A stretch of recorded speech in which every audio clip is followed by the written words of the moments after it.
This is our presentation on understanding and regulating stress during IVF, a biopsychosocial approach by Sandra and Anai. To introduce the topic, I want to say IVF is not just a medical process. It's physical, hormonal, emotional, and deeply personal. Many people enter IVF psychologically well-adjusted, but research published shows that distress often increases during treatment. So if you've noticed yourself feeling more tearful, more irritable, more anxious, or more overwhelmed than usual, that is not a personal failure. It is a very human response to a high-stakes medical process involving powerful hormones and uncertainty. Today we're going to walk through a 3-step skill you can use when emotions spike, something brief, repeatable, and grounded in research. Emotional distress during IVF, a biopsychosocial framing. To understand why this tool works, we first need to understand what's happening. IVF distress is biopsychosocial.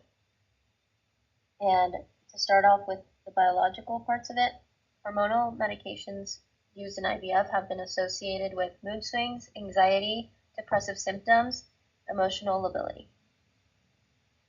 Psychological symptoms frequently emerge during hormonal treatment itself, not only after pregnancy results. Research suggests that symptoms are often medication-related and not a sign of emotional weakness. Hormones can amplify emotional intensity. They can lower the threshold for tears, irritability, or fear. And now on to psychological. IVF is full of uncertainty, waiting periods, outcome ambiguity, financial stress, fear of disappointment. Research shows elevated anxiety and depression during fertility treatment. Even strong, resilient individuals experience increased distress under prolonged uncertainty. And the social aspect of it, there's also a lot of stigma, and women report feeling shame, secrecy, and pressure to appear okay. When distress is hidden, it often intensifies. So when we combine hormonal amplification, psychological uncertainty, and social pressure, we get emotional spikes. And why is therapy important? It's important because this distress is common, and biologically influenced psychological support is not optional, it's essential.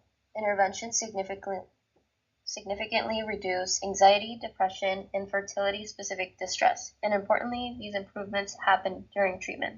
However, many IVF clinics focus heavily on medical protocols and less on structured emotional regulation tools. That creates a gap.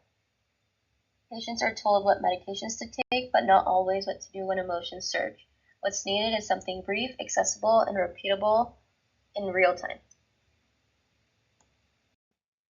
And here's the key idea.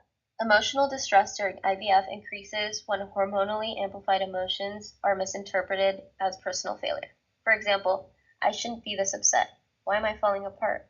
Maybe I'm not strong enough for this. When intense emotions are judged or catastrophized, distress adds up. Biological activation plus self-criticism equals escalation. And next, we'll introduce the 3-step skill. This approach draws from evidence-based principles used in stress management and cognitive behavioral therapy. The goal is not to eliminate difficult emotions, but to help you move through stressful moments with more stability and self-understanding. The 3 steps are: notice and normalize what is happening, regulate the body's stress response, and reframe your thoughts and offer yourself a supportive response. The first step is to pause and notice what is happening. When emotions spike, many people immediately judge themselves. They may think something like, "Why am I reacting like this?" or "I shouldn't feel this way." But during IVF treatment, emotional reactions can be influenced by several factors happening at the same time. As mentioned previously, hormones may be fluctuating, the body may be fatigued from medications or procedures, and the stress of waiting for results can add additional pressure. So instead of criticizing yourself, the goal of this step is simply to notice the reaction and normalize it.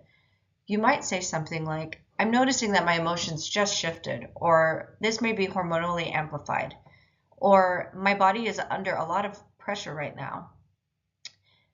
This is because in psychology, we know that labeling emotions can actually reduce their intensity. When we acknowledge what we are feeling without judgment, it helps interrupt a cycle of self-criticism that can sometimes make distress even stronger. This creates awareness and helps us respond with understanding rather than blame. The second step focuses on calming the body. When stress spikes occur, the body often activates the stress response system. You may notice changes like faster breathing, muscle tension, fatigue, or a sudden rush of emotion. One of the most effective ways to calm this nervous system is through slow breathing. Slow breathing activates the body's relaxation response and signals to the brain that it is safe to settle down. Let's try a brief version of box breathing together. I will guide you in breathing just as the image shown here.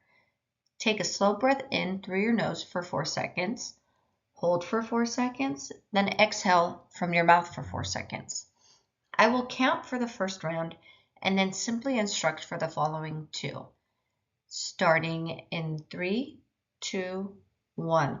Inhale for 1, 2, 3, 4. Hold for 1, 2, 3, 4. Exhale for 1, 2, 3, 4. Hold for 1, 2, 3, 4.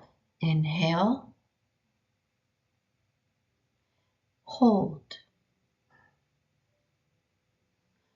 Exhale.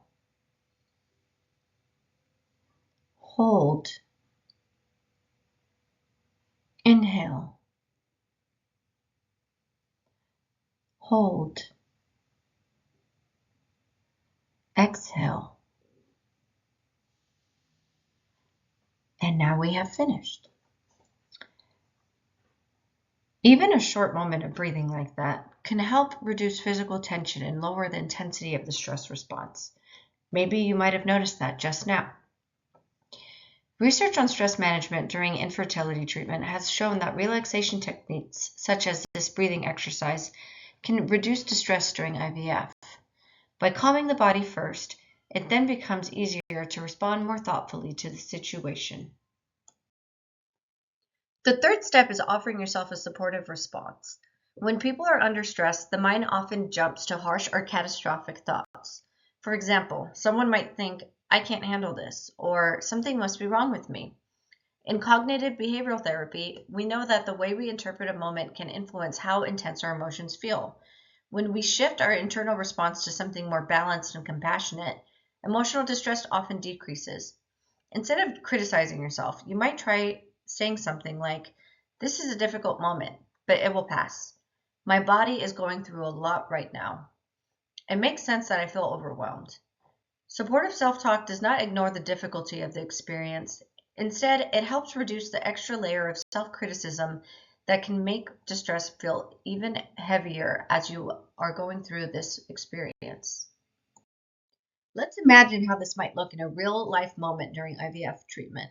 You might suddenly experience a hot flash, a fatigue crash, or a wave of emotion during the day or while you're out in public running errands, for example, doing grocery shopping.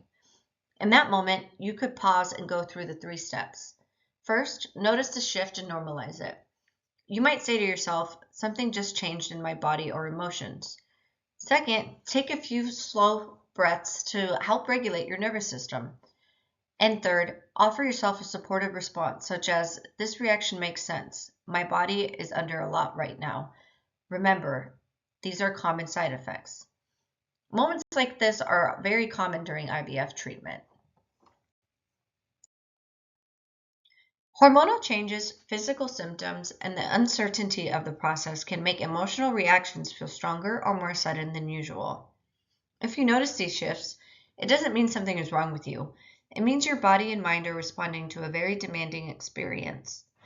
Using this 3-step strategy of 1, notice and normalize, 2, regulate the body, and 3, offer yourself a supportive response and reframe your thoughts, can help you move through these moments with greater stability and self-understanding. Even small moments of regulation can make a meaningful difference during a challenging process like IVF. It's important that you are not alone and that you can also rely on this skill and return to it anytime during treatment when stress or emotional intensity increases.